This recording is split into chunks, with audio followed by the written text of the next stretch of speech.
El título de hoy se llama The Value of Prayer, el valor de la oración. Ustedes saben que ese es el tema que más me gusta a mí, ya lo saben porque ya anteriormente me tocó enseñar y ese fue el tema que me tocó, el de la oración. Pero yo tengo a mi partner aquí, que también es otra guerrera de oración, y vamos a compartir hoy el tema, ¿ok? Entonces te paso para que tú comiences, Sari. ¿Cómo no? Adelante. Cuando Dios quiere que nosotros hagamos algo, generalmente nos da instrucciones, ¿correcto? Y nosotros todos tenemos un librito de instrucciones que se llama la Biblia.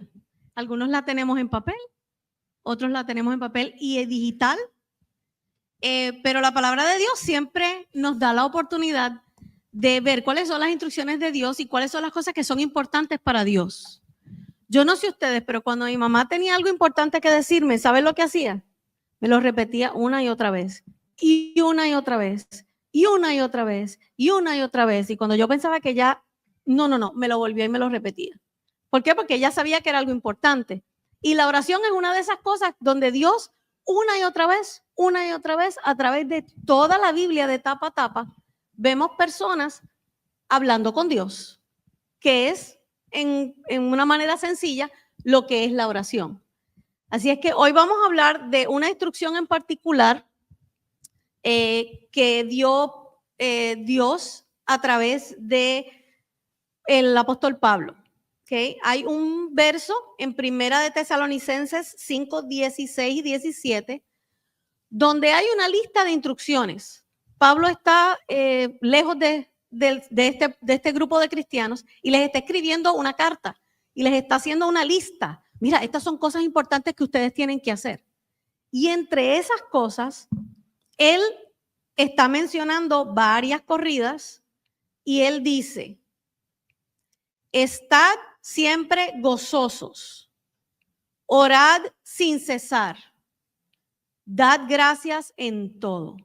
Esa es la versión, como pienso yo, que Pablo hablaba. Pero la Nueva Traducción Viviente lo dice un poquito más moderno. Nos dice, estén siempre alegres, nunca dejen de orar y den gracias por todo. Dios no se equivoca en el orden en que estas instrucciones están. Él empieza diciendo que estemos siempre gozosos. ¿Qué es el gozo? Porque oímos hablar del gozo y pensamos que es lo mismo que alegría. Pensamos que es una emoción, de hecho. Yo creo que la mayor parte de nosotros pensamos que el gozo es una emoción. Así que yo me puse a buscar definiciones de gozo. Y encontré que gozo significa mantener una actitud de alegría y gratitud, incluso en medio de las dificultades. Fíjense que es una actitud. También encontré, es una postura ante la vida aprendida y organizada mediante la experiencia. Así que no es meramente una emoción.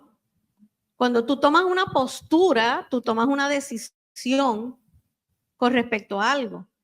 Así que aquí te están diciendo, tú puedes tomar una postura y decidir tener la actitud de estar positivo en medio de una situación que todo el mundo diría que es una situación negativa, que es una situación difícil. Así que fíjense que lo primero que está hablando aquí es de la importancia de la postura de nuestro corazón, de mi actitud. Si yo vengo a donde Dios a quejarme, bueno, pues le daré a Dios una lista de quejas. Pero si vengo a Dios como mi Padre a pedirle, a decirle, yo reconozco quién tú eres y vengo a ti porque estas cosas necesito que me ayudes con ellas, entonces vengo con una actitud distinta. Mi mamá también reaccionaría de manera distinta según la manera en que yo vaya a ella, así que nuestra actitud es muy importante cuando oramos. Ahora, ¿de dónde aprendemos a tener gozo? ¿Saben qué? El gozo es parte del fruto del Espíritu. Así es que aunque a mí me dé trabajo a veces sentir gozo, Dios me lo da cuando tengo el Espíritu de Dios dentro de mí. Así es que yo le puedo pedir al Espíritu que me ayude a tener una actitud de gozo en mi vida. Y eso es parte de lo que es la preparación para uno poder orar de una manera más efectiva, poder orar y sentir que estás orando y que estás y que vas a recibir tu respuesta. Podemos estar siempre gozosos cuando aprendemos que nuestra actitud no está basada en las circunstancias en las que estemos, sino que están basadas en quien Dios es, en su carácter, no en el mío, y en lo que Él dice en su palabra. Así que hoy vamos a estar mirando un poquito de algunas de estas cosas en la palabra. El próximo verso dice, orad sin cesar. ¿What? Sin cesar. Orar todo el tiempo. Aquí dice, nunca dejen de orar, dice otra versión. ¿Y cómo hago eso? ¿Cómo hago eso? ¿Qué significa esto? Eso significa que tengo que tener presente que Dios está ahí conmigo en todo momento y que yo puedo hablar con Él en cualquier momento y en cualquier lugar. Y que yo no puedo obviar el hecho de que Él esté presente. Que no importa que yo no esté pendiente de lo que Dios pueda querer decirme en un momento dado sobre algo, Él sigue estando ahí. Podemos orar sin cesar, podemos pedirle a Dios, podemos venir delante de Él y tener una conversación con Él en todo momento. Básicamente Dios nos está diciendo, estoy disponible. Ora y no pares, estoy disponible. Hay un versículo que dice que es el rey David hablando, donde él decía, Dios mío eres tú. De madrugada te buscaré. Mi alma tiene sed de ti. Mi carne te anhela. Y en tierra seca y árida donde no hay aguas. Así es que aquí vemos a David teniendo una actitud positiva en medio de una situación difícil. Y hay muchos ejemplos de esto en la Biblia. De hecho, hay sobre 600 oraciones específicas en la Biblia. Si la oración no fuera importante, ¿por qué tener tantas? En 66 libros hay más de 600 oraciones específicas en la Biblia. Más hay referencias de personas orando, que no sabemos el contenido de su oración, pero sabemos que oraron. Y por arriba de todas las cosas, Jesús, que es el Hijo de Dios, que uno diría, bueno, él tenía conexión directa, ¿para qué orar? ¿Saben cuántas oraciones aparecen en la Biblia que Jesús hizo? 25. Porque la oración es importante. Así es que yo sé que todos ustedes conocen el Padre Nuestro, porque Margie nos dio una presentación buenísima sobre el Padre Nuestro hace unos meses atrás. Así que sabemos cómo Jesús oraba, pero esa no fue la única vez que Jesús habló de la oración. Jesús habló de la oración muchas veces. Y yo quisiera, Margie, que tú nos dieras algunos tips de los que dio Jesús. ¿Cómo fue que Jesús dijo que nosotros necesitábamos desarrollar este hábito de oración? Gracias. Como todas las cosas del Señor Jesús, Él con tanto amor que le enseñó a sus discípulos y les dio aquel modelo del que hablamos en la clase anterior, de más o menos un modelo de cómo llevar una oración. Y como modelo, pues sabemos que realmente es solamente una ayuda, un pie, pero que realmente la oración es hablar, abrirle el corazón al Señor y dejarle saber a Él lo que pensamos, lo que necesitamos. Ahora bien, hay un versículo en el Evangelio de Lucas 21:36, si lo quieren anotar por ahí, donde Jesús da unos tips específicos de cómo orar, pero son tips para que tú los desarrolles según tu necesidad, según tu amistad con el Señor. Porque mientras más amigos somos, como que más nos abrimos con el amigo, ¿verdad? ¿Cierto? Con cualquier persona extraña no le contamos nuestras cosas, pero a nuestros amigos sí, porque confiamos. Hay un versículo, ese Lucas 21:36. yo lo traje en dos versiones. La versión de Reina Valera, que es la más vieja y la que la mayoría hemos estudiado y con la que nos convertimos y todo esto, ¿verdad? La más conocida. En la Reina Valera dice, velad pues en todo tiempo, orando que seáis tenidos por dignos de escapar de todas estas cosas que vendrán y de estar en pie delante del Hijo del Hombre, delante de Jesús. Yo encuentro que este versículo es sumamente moderno y como todas las cosas en la Biblia son aplicables, pero hoy más que nunca, en este tiempo que sabemos que los tiempos son malos, donde lo bueno es tenido por malo y lo malo es tenido por bueno. Eso no tenemos que explicarlo mucho porque lo sabemos que eso está sucediendo. En este versículo se habla de ser tenidos por dignos. Esta palabra por muchos años se ha tomado como que tenemos que ser especiales, como tenemos que ser como muy, qué sé yo, levitar en vez de caminar. Espíritus flauticos, digo yo. Espíritu flautico, eso está muy bueno. Y realmente ese no es el sentido de la palabra dignos. En este evangelio fue escrito en griego, que era, en la época de Jesús, era el idioma, digamos que oficial, como el inglés hoy, que se habla en todo el mundo. Usted va a China y se entiende con los chinos en inglés. Perfecto, en cualquier parte del mundo. En esa época era el griego. Los evangelios están escritos en griego, pero esta palabra dignos, tanto en griego como en hebreo, que es el otro idioma de esa época, tiene otra connotación. Dignos no es el ser espíritu flautico, como dice Sari. Dignos es, la palabra significa fuerza. La palabra significa ser fortalecido ante las dificultades. Ese es el significado realmente de esa palabra. Entonces, me fui a la traducción, a la nueva traducción viviente, y ellos tienen como un poco mejor la traducción, solo que es un poco más cruda. Y vamos a escucharla. Dice, manténganse siempre alertas. Eso es por velar, ¿verdad? Velen. Y oren para que sean suficientemente fuertes para escapar de los horrores que vendrán y para presentarse delante del Hijo del Hombre.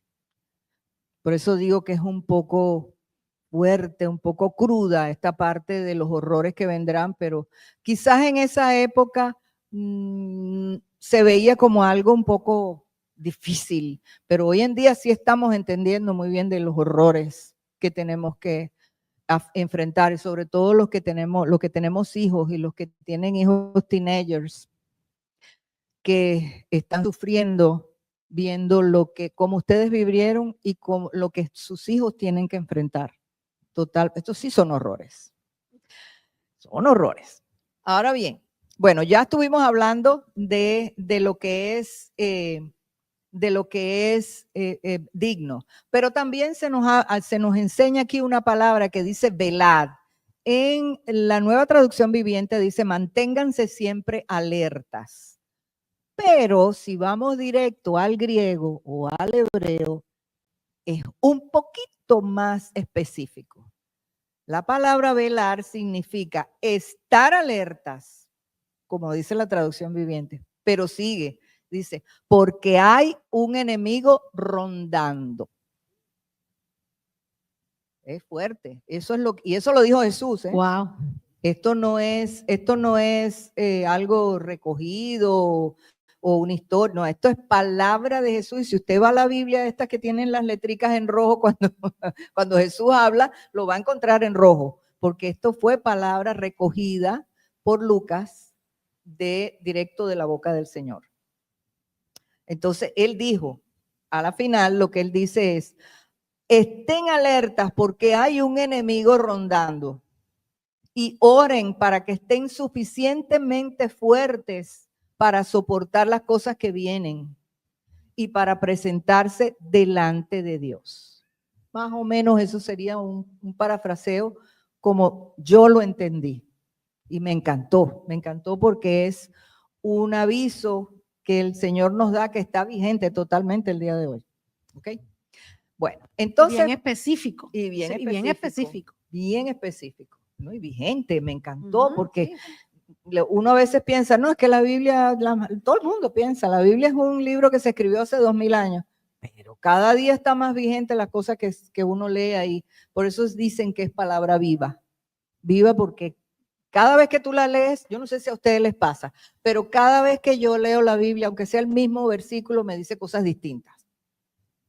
Y es porque es orgánico, está vivo, está viva. Ok, seguimos.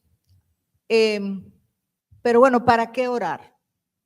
¿Por qué orar? Hay una pregunta que por ahí la gente me ha dicho. Como yo siempre hablo de que orar y que hay que comunicarse con Dios y que esto es una conversación y todo eso que ustedes ya conocen. Y la gente cuando no tiene esta internalización de lo que es la oración, preguntan, bueno, ven acá, chica. Y no que Dios lo sabe todo. Y no que Él me conoce desde el vientre de mi madre, y no que Él sabe todas mis necesidades. Entonces, ¿para qué voy a orar? ¿Para qué voy a estar diciéndole, ay, dame, si Él sabe lo que yo necesito? Bien, resulta que desde el inicio del mundo, desde la creación, Dios quería que le demostráramos confianza. Esta es la verdadera razón de la oración. Demostrarle a Él que confiamos en Él. Eso era lo que Él quería con Adán. Si ustedes recuerdan la historia de Adán, cuando Adán fue creado, Adán tenía comunicación diaria con Dios. Dios venía y estaba con él en ese huerto bello que creó para Adán y se paseaba por el huerto y conversaba con Adán, así como conversamos tú y yo, ¿verdad? Pero ¿qué pasa? Adán se puso a estarle dando oído a lo que la serpiente le dijo a Eva y Eva le dijo a él, y como todo teléfono roto, las cosas se escuchan diferente de como Dios le había dicho, y decidió que era mejor tener el conocimiento del bien y del mal por él mismo para él poder tomar sus propias decisiones sin tomar en cuenta a Dios. Eso fue en 2 platos lo que pasó cuando Adán y Eva cayeron, en 2 platos. Desconfiaron de Dios, le quitaron ese rapport que había entre ellos dos, lo quitaron y se dedicaron ellos o quisieron ellos hacer su propia voluntad. No, porque ahora yo sé lo que es bueno y lo que es malo, so ahora yo puedo decidir y no tengo que estarle preguntando a Dios. Eso fue lo que pasó. Y ese fue el primer pecado del hombre, que el hombre creyó que podía depender de sí mismo y no de Dios. ¿Okay? Resulta que Dios quiere que tú lo pongas primero a Él. Que lo pongas primero en todo, no solamente que tengas en cuenta a Dios, sino que lo pongas a Él primero. Y ahí me hablo a mí misma. Yo no sé si a ustedes les ha tocado alguna vez preparar una enseñanza de este tipo, pero cuando uno se mete con el Señor para que te dé una palabra, el primero que aprendes eres tú. Yo tengo la mala costumbre de a veces veo las cosas, sobre todo cuando son cosas de trabajo, y tomar mi decisión, ay, me voy por aquí. Mi esposo está ahí que puede decirlo. Bien me conoce. Pero eso no es lo que quiere Dios. Y tengo la experiencia y les puedo decir que cada vez que yo me he metido a tomar una decisión sin tomarlo en cuenta a Él, al final he salido mal. Y no es una amenaza, ni mucho menos. Dios no nos quiere amenazar. Es que lo que Él quiere es bueno para nosotros. Y como Él es el que tiene la visión de lo que sucede, lo que sucedió y lo que sucederá, porque recuerden que Él está en otro plano diferente al nuestro. Imaginen que nosotros vivimos como en una línea, ¿verdad? Y Dios está aquí arriba, aquí donde estoy yo. Si yo tengo una línea ahí, yo veo el principio, el medio y el final de la línea. Pero el que está chiquitico ahí adentro, en esa línea, caminando, solo ve lo que tiene delante. Y si hace así, puede ser que se acuerde de lo que está atrás. Entonces, él sí tiene capacidad de ayudarnos a decidir. Y eso es lo que él quiere. Eso es lo que verdaderamente él quiere. Él quiere que lo pongamos delante a él primero antes de tomar las decisiones. Mira, cuando vamos a aceptar un trabajo, cuando vamos a involucrarnos en una relación personal, de amistad, a veces los amigos que se nos acercan o amigos no nos son convenientes.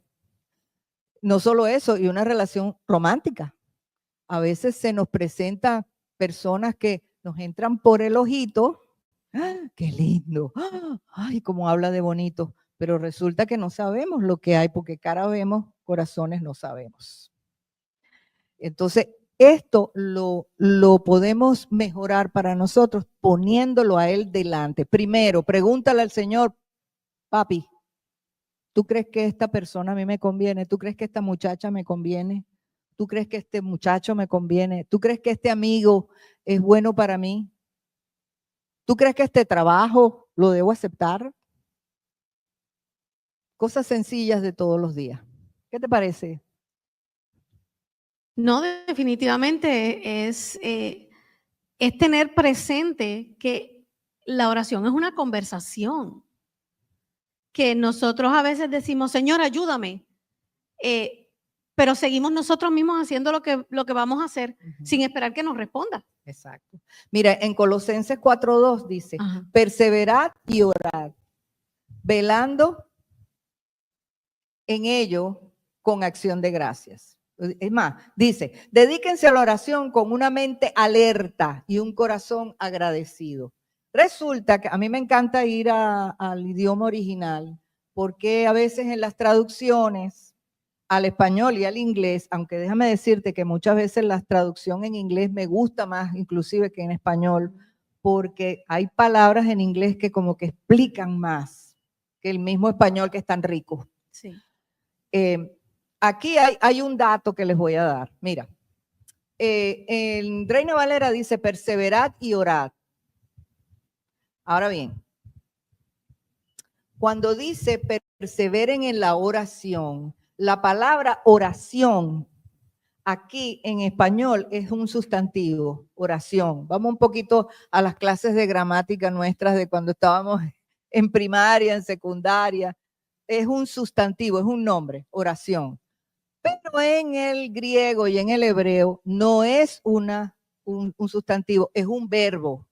Quiere decir que denota acción. Pero encima de eso, ese verbo no está en presente, está en tiempo reflexivo. ¿Se acuerdan ustedes de lo que es el tiempo reflexivo? El tiempo, les voy a dar la definición del libro de gramática castellana. Explícalo. Dice, Está bueno esto. Dice, el tiempo reflexivo es aquel en el cual la acción del verbo se refleja en el hablante. ¿Se entiende? Wow. La acción, el verbo es acción, pero esa acción generalmente es una acción que sale del hablante. Cuando es el tiempo reflexivo, la acción regresa al hablante. ¿Qué quiere decir esto? Cuando ellos usaron ese tiempo en esta palabra, en este verbo, lo usaron con toda intención. Y de esto ya yo les hablé a ustedes en la vez anterior. La oración es una conversación. Ese verbo que se está usando allí, en tiempo reflexivo, lo que nos está diciendo es que aun cuando hablamos, tenemos que esperar una respuesta, porque eso se refleja en nosotros. Yo oro, pero viene para atrás, para mí. Tengo que esperar una respuesta. ¿Ok? Entonces dice, algo que yo les escribí aquí. Dice, así que cuando oramos, nos comunicamos con Dios, le presentamos nuestros deseos o nuestras súplicas, pero debemos esperar respuesta. Muchas veces oramos a Dios de la manera incorrecta. Pedimos cosas, decimos amén y nos vamos a dedicar nuestro tiempo en otra cosa, en otra parte. ¿ok? Pero no le estamos dando importancia a la parte más importante de la oración, que es esperar la respuesta. ¿Para qué? ¿Para qué? Porque no es solamente la respuesta de Dios, no es solamente para que te diga, sí, mi hijo, yo te lo voy a dar. O no, mi hijo, mira, no te conviene. No, mira, la respuesta más importante es esta, que Dios puede instruirnos y puede darnos conocimiento y palabra de sabiduría para que sepamos actuar en las cosas en las cuales le estamos pidiendo. A mí esto no voy a decir que me voló la cabeza porque yo lo entendía, pero como que me asentó, me decantó el conocer que de verdad yo necesito esperar la respuesta, porque él me va a dar la sabiduría para manejarme en lo que le estoy pidiendo. No solamente me va a decir sí o no. ¿Te parece? Sí, no, yo creo que de la misma manera que cuando uno va frente a una persona a hacerle una petición, a pedirle algo, uno no dice, mira, por favor, hazme el siguiente favor, 1, 2, 3 y te vas. Uno no hace eso. Uno le pide el favor a la persona y espera. Nosotros le pedimos pedimos que nos trajera la mesa, que nos trajera la silla y esperamos a que nos trajera la mesa y nos trajera la silla. Él pudo también habernos traído una mejor mesa o unas sillas diferentes, pero también hubiera sido respuesta. O pudo haber dicho que no. O sea, ¿por qué cuando estamos hablando o cuando estamos haciendo peticiones a otra persona, sabemos esperar o demandamos a veces que nos respondan? Y sin embargo, con Dios no podemos esperar. No aprendemos a escuchar. Porque ¿qué pasa? Si no le das tiempo a la persona a responderte, no vas a poder escuchar su respuesta. Dios te puede contestar en tu corazón, Dios te puede contestar a través de una situación, a través de otra persona, a través de leer su palabra. Por eso es que es importante leer esto. Todas las respuestas que tú necesitas están aquí. Pasa que como no conocemos dónde encontrarlas, a veces no las encontramos, pero están ahí. Así es que creo que eso es muy importante de la oración. No es solo lo que nosotros decimos, sino que no es una acción unilateral. Es una conversación. Tiene que ser una verdadera conversación. Si no, es un monólogo. Una avenida de doble vía. Uh-huh. Bueno. Aparentemente, Dios quiere escucharnos. ¿Verdad que sí? Porque si no, no hablaría tanto de eso aquí en la Biblia, si no hubiera escogido palabras tan específicas para decirnos lo que Él quiere que hagamos, que estemos velando, que estemos pendientes de qué, de cuáles son esas cosas por las que vamos a orar y cuáles son esas cosas por las que estamos esperando. Cuando yo era pequeña, mi abuelita, que fue mi maestra de escuela dominical, cuando yo era pequeñita, me enseñó a orar, porque uno a veces hace oraciones muy simples, muy sencillas, o te desvías, empiezas por un lado y terminas orando en otra cosa y dices, Dios, pero las 10 cosas por las que iba a orar no oré por ninguna, oré por 20, pero ninguna de las que originalmente iba a orar por ella. Y ella me enseñó un truquito con la mano. Ella me decía, cuando tú ores, empieza reconociendo con quién estás hablando. Habla con Dios. Empieza a decirle, Señor, yo sé quién tú eres. Reconoce quién Él es. Reconoce las características de su carácter que son importantes para lo que tú estás pidiendo. ¿Ves? Si tú estás esperando que Dios te ayude a tomar una decisión, tú no llamas al Dios sanador, estás hablando con el Dios que es soberano, que conoce todas las cosas, que es omnisciente, que significa que conoce todas las cosas. Así es que recuérdale a Dios, mira, gracias por haberme dejado saber quién yo soy y quién tú eres. ¿Ves? Porque Él también te habla de quién tú eres en Él. Por eso es que podemos ir delante de Dios como Padre. Así que comienza reconociendo quién Él es, reconociendo lo que Él ya ha hecho en tu vida, porque tiene que haber muchas cosas por las cuales tú puedes darle gracias. Y dejándole saber que vas a estar presentando tus peticiones delante de Él. Luego de eso, el dedo índice señala, apunta. Tú vas a apuntar a aquellas peticiones, aquellas cosas que otras personas están necesitando, cosas que otras personas quizás han compartido contigo. Quizás esas amistades que han hablado contigo y te han dicho, mira, estoy en esta situación tan terrible, no sé qué voy a hacer, no sé cómo lo voy a resolver. A lo mejor la persona no te pidió oración directamente, pero tú sabes que es algo por lo que tú debes orar. O los que han pedido oración en el, aquí al grupo de la iglesia. En el grupo exacto. Que eso es lo que nosotros hacemos cuando oramos en grupo. Empezamos por ahí, empezamos por esas peticiones de esas personas que ya señalaron cuáles son esas cosas por las cuales ellos necesitan ayuda, aquellas cosas en las cuales ellos necesitan que Dios intervenga y que Dios tome acción. ¿Okay? El dedo anular, que es el dedo que está en el medio de nuestra mano, es el dedo más alto. Así es que el dedo anular representa las autoridades, aquellas personas que están por arriba de nosotros. En el caso de la iglesia, incluye orar por tus pastores. En el caso de tu trabajo, vas a orar por tus jefes. Puedes orar por tus compañeros de trabajo que a veces tienen autoridad también en las cosas que tú estás haciendo. Es orar por cualquier persona cuyas decisiones te afectan a ti. A mí las decisiones de los gobernantes de Miami, de la Florida y de todos los Estados Unidos me afectan. Eso no tiene nada que ver con que yo esté de acuerdo o no esté de acuerdo, igual que con el jefe. Tú puedes no llevarte bien con tu jefe. Eso no quiere decir que no puedes orar por él. Es más, a lo mejor deberías orar más por él y más por ti cuando tienes desacuerdos con personas, para que Dios te ayude a entender por qué estás pasando por la situación y qué debes hacer en esa situación. Así es que esa tercera cosa es orar por las autoridades. El dedo anular, que es el dedo donde ponemos el anillo de la familia, y simboliza la familia. Vas a orar por tu familia, por la gente que está cercana a ti, por los que viven debajo de tu techo, por aquellos que quizás no viven debajo de tu techo, pero son tu familia, tus hermanos, tus primos.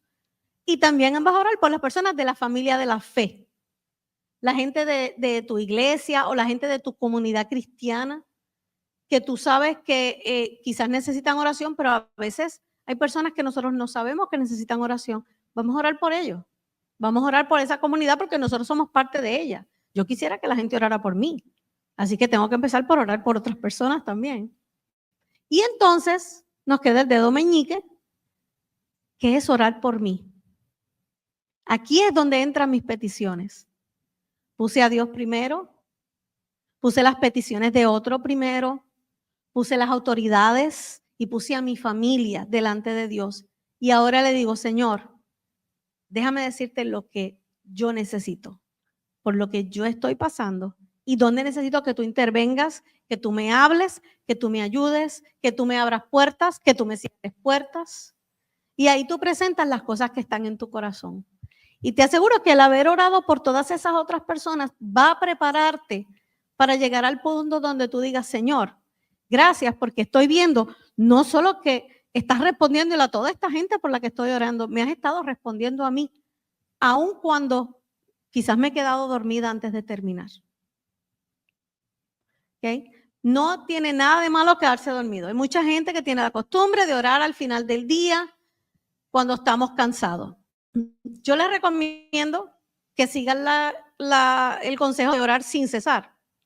Porque si oras sin cesar, ya cuando te llegue el final del día, tu oración no tiene que ser una oración de media hora. Va a ser una oración más corta porque has estado orando a través del día por todas estas otras cosas que son importantes para ti.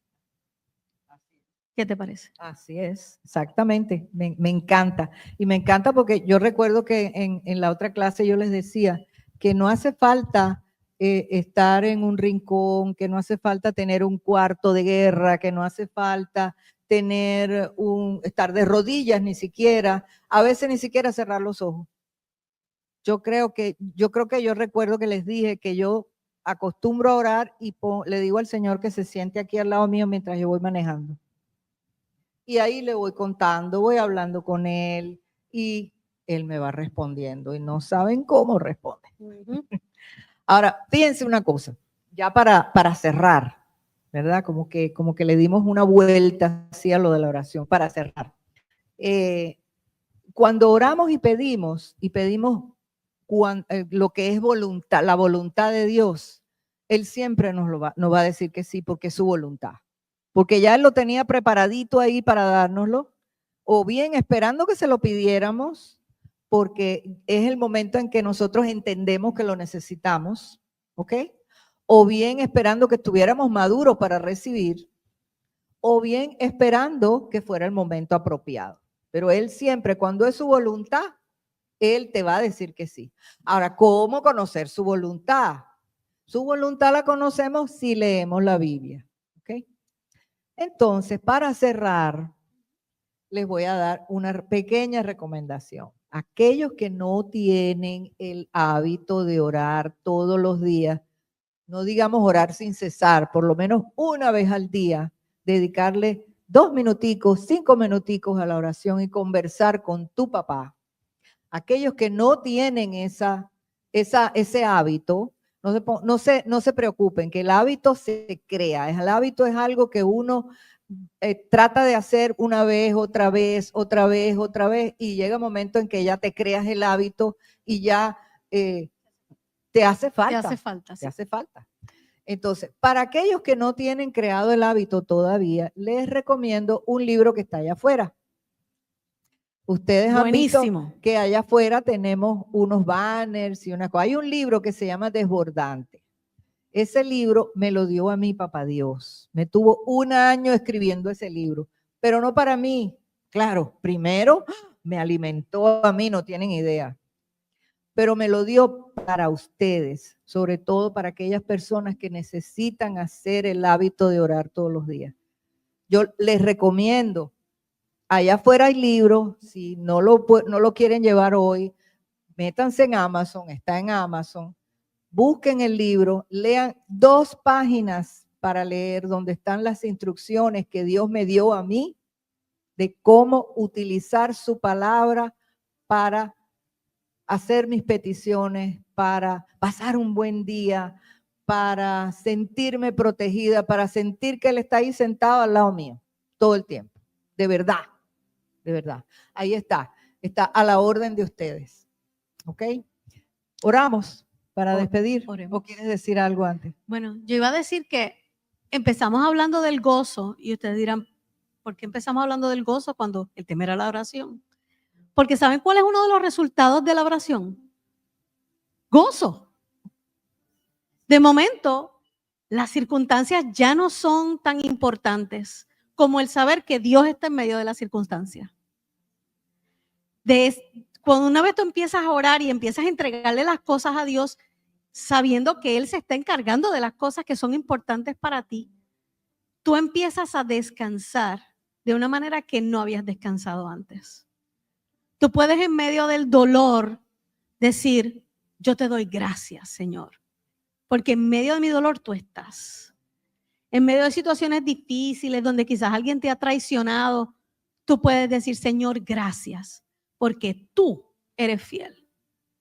Porque no importa lo que otras personas hayan hecho o hayan dicho, tu fidelidad es tu carácter y tú no cambias. Y eso trae gozo a tu vida. Y entonces ese gozo te lleva a querer hablar más con tu papá. Así es que para mí la oración es muy importante. Tu libro encuentro que es una manera bien sencilla de comenzar, de empezar a cambiar tu mentalidad, quizás tu mecánica. A lo mejor todas las oraciones que has oído siempre han sido una fórmula específica y lo has seguido y te ha funcionado, pero Dios quiere que hable desde tu corazón, no desde una fórmula. Él quiere conocerte a ti, hablarte contigo porque tú eres su hijo, su hija.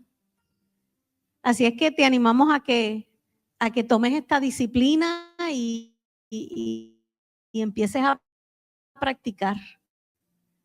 Empieces a practicar para hablar con Padre.